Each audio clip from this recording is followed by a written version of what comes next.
Panggil aku Cartam. Cerita pendek karya Catisa Nenggala. Nama yang aku sandang ini sebenarnya tidak pernah aku sukai. Begitu tidak sukanya sampai ada keinginan untuk mengganti nama itu dengan nama yang keren, enak didengar, dan mudah dilafalkan. Tapi keinginan itu selalu menjadi mimpi buruk yang terus menghantui hari-hariku. Nama itu sudah tertulis pada akte kelahiran, ijazah SD sampai SMP, dan sekarang sudah tertulis pada buku absen kelas 2 SMA. Kalau sudah begitu, aku jadi uring-uringan sendiri. Kenapa Mama dan Mimi tidak memberiku nama seperti teman-teman sekelas?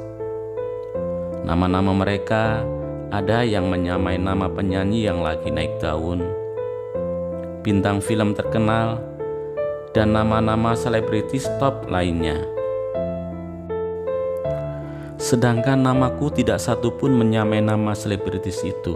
Bahkan sampai pada nama kru di balik layar, setiap aku lihat setelah sebuah film kelar diputar, juga tidak satupun menyamai namaku. Heran. Ma, kenapa memberi nama untukku kok Cartam sih? Seperti tidak ada nama yang lain saja.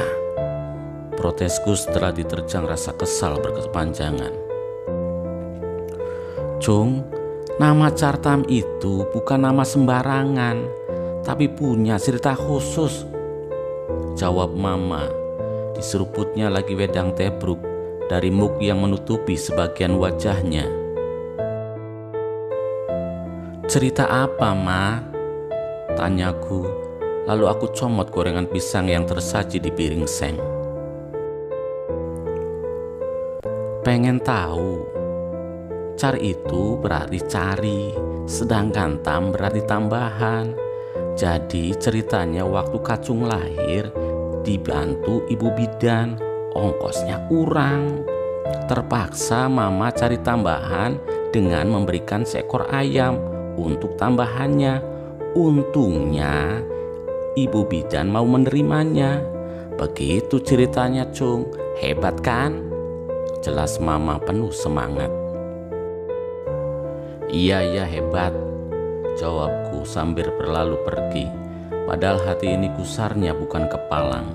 Tapi percuma saja pengkerengan dengan Mama. Ada saja jawabannya untuk ngeneng-ngeneng aku. Mama bisa ngomong begitu karena Mama tidak merasakan betapa malunya menyandang nama model begitu di abad 21 ini. Betapa malunya jika teman-teman mendengar namaku di absen guru, terlihat senyum-senyum ke kuku. Betapa malunya jika teman-teman sering salah jika memanggil namaku. Malah guru bahasa Inggris sering memanggilku Mobil, karena nama panggilanku Car.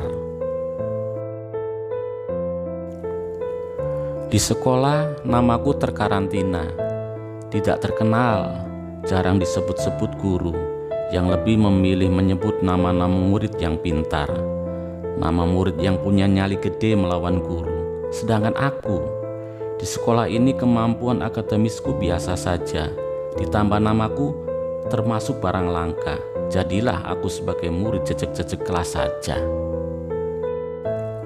Car, aku heran kenapa kamu punya nama itu, ledek Bimo ketika jam istirahat sekolah. Kamu gila ya, Bim? Kalau sekarang diberi nama seperti itu, jelas aku langsung memprotesnya. Tapi waktu itu aku masih orok, bro, jelasku sambil melemparinya dengan kulit kacang. Sekarang juga bisa ganti nama, Car, timbal Amira, cewek tomboy itu. Rahangnya masih sibuk mengunyah permen karet. Gimana caranya, Nok Amira? Tanyaku penasaran. Gampang. Kamu gak usah ganti nama di ijazah SD sampai SMP. Syaratnya cukup satu saja, Car, jawab Amira menggantung rasa penasaranku. Syaratnya apa, Nok? Potongku tidak sabaran. Kamu cukup traktir kita makan bakso. Oke, aku penuhi syaratnya. Kamu tinggal ganti nama panggilan saja yang lebih keren. Nanti kita yang mempromosikan ke teman-teman yang lain. Gitu loh. Jelas Amira. Dibuangnya permen karet dalam kunyahannya setelah rasa manisnya menghilang. Aku mantuk-mantuk saja mendengarkan usul Amira sambil mencari-cari nama panggilan yang keren dan gampang diucapkan. Tumben Nok, kamu punya ide cemerlang seperti itu. Oke, kalau begitu, mulai sekarang kalian panggil aku Roy. Setuju, tapi harus janji traktir kita makan bakso, timbal Joko girang. Beres, silahkan kalian makan bakso sekenyang-kenyangnya di kantin Pimisti. Nanti aku yang bayar. Sengaja aku memilih nama Roy karena aku penggemar Roy Martin, bintang terkenal di negeri ini, yang kemampuan aktingnya bertahan dari zaman ke zaman. Mudah-mudahan nama panggilan baruku bisa setenar dan secemerlang Roy Martin. Butuh waktu sebulan untuk menyeragamkan nama panggilanku yang semula Char jadi Roy. Kini aku mulai percaya diri dengan nama baruku, bahkan tidak malu-malu lagi seperti dulu ketika mau berkenalan dengan cewek cantik. Panggil saja Roy, begitu aku selalu bilang setiap kali memperkenalkan diri dengan senyuman mengembang. Ternyata nama itu membuat hatiku jadi sumringah, tidak tertekan batin lagi, seperti masih menyandang nama Cartam. Walaupun teman-teman di sekolah dan di rumah semua sudah memanggilku Roy, tapi Mama, Mimi, dan segenap guru di sekolah masih tetap memanggilku Cartam. Aku tidak berani memaksa beliau-beliau agar memanggilku Roy. Mama dan Mimi bersekuku memanggilku Cartam karena beliau yang pertama kalinya memberiku nama dengan mengundang tetangga dan tumpang gilir sebagai tanda peresmiannya. Sedangkan segenap guru di sekolah tetap memanggilku Cartam karena namaku semenjak terdaftar pertama kalinya di sekolah ini berinisial Cartam, tidak ada nama tambahan lain. Tanpa terasa waktu melesat tanpa ada yang mampu menahannya barang sedetik pun. Dan dalam rentang waktu itu namaku sudah merubah sedikit demi sedikit, namun pasti apa yang aku miliki dalam jiwa ini. Ya, jati diri. Aku mulai kehilangan kebanggaan menjadi diri sendiri, tertutup bayang-bayang sosok nama yang kini melekat. Aku merasa asing, tidak mengenal diriku sendiri. Bim, sekarang ini aku jadi bingung, keluhku lemas, lalu disandarkan pantat ini di hamparan rerumputan. Apa sih yang dibingungkan? Seperti pejabat tinggi saja, jawab Bimo sekenanya. Melihat perubahanku belakangan ini, tanyaku heran. Enggak tuh, jawabnya setelah melihat begitu rupa. Masa sih? Coba pikir-pikir lagi perubahan apa yang terjadi belakangan ini. Oke. Oh ya, sekarang kamu tidak malu-malu lagi kalau kenalan dengan cewek. Terus, kamu tidak lagi rajin latihan sepak bola takut hitam ya? Aku tidak takut hitam. Walau sekarang di negeri ini orang-orang terobsesi ingin mempunyai kulit putih dengan berbagai cara, tapi aku tidak. Terus apa lagi? Penampilanmu, terutama rambutmu, seperti Roy Martin waktu masih muda, gondrong sompok. Terus melulu. Udah dong. Itulah Bim, belakang ini aku seperti jadi orang lain. Terus gimana? Tanya Bimo. Aku juga tidak tahu, tapi aku ingin merasakan lagi sesuatu yang tidak bisa dikatakan sebelum merubah nama panggilanku. Jadi aku harus memanggilmu Cartam lagi? Ya begitulah. Kamu tidak nyesel nyandang nama itu lagi? Tidak, Bim. Aku takut kalau diteruskan nanti aku punya kepribadian ganda.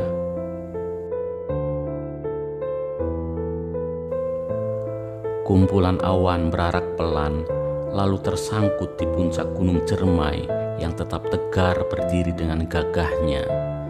Ketika matahari mulai tertelan cakrawala, aku dan Bimo meninggalkan padang rumput nan hijau royo-royo.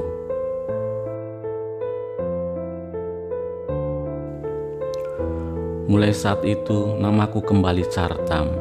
Aku tahu mengembalikan nama itu butuh waktu.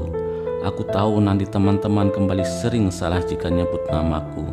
Dan aku tahu jika kembali menyandang nama itu, teman-teman pasti tersenyum ke kuku. Biarlah semua itu aku hadapi, betapapun merah padam air mukaku menahan malu. Menyandang nama Cartam lagi seperti baru dilahirkan kembali. Dan aku kembali menggeluti hobi bermain sepak bola setelah sekian lama aku tinggalkan. Apalagi di sekolah akan membentuk tim inti untuk dikirimkan mengikuti kompetisi antar SMA, membuatku semakin giat berlatih.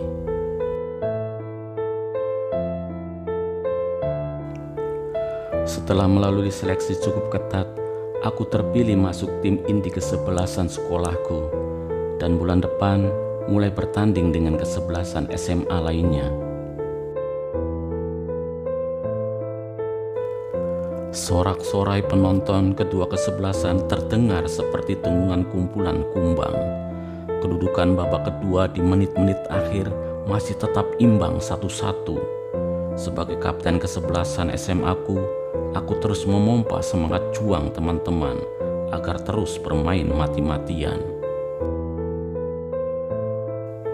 Di menit terakhir, peluang untuk mencetak gol tidak aku sia-siakan. Umpan dari Bimo langsung aku sambar dengan tendangan salto. Aku terjatuh telungkup. Sedetik kemudian terdengar suara riuh dari tribun penonton yang memadati stadion ini membahana. Suara riuh penonton itu memanggil-manggil namaku, Cartam, Cartam, Cartam, yang tercetak jelas di punggung kaos tim SMA-ku. Teman-teman menindihku penuh sukacita sambil berteriak, "Kamu hebat, Car! Kamu hebat, Car!" Aku lihat pada scoring board kesebelasan SMA-ku unggul 1 angka. Ternyata tendangan saltoku tadi mampu membobol gawang kesebelasan lawan. Penonton tidak henti-hentinya menyebut namaku tanpa salah dengan penuh rasa bangga. Kenapa dulu aku menyalahkan Mama dan Mimi memberi nama Cartam untukku?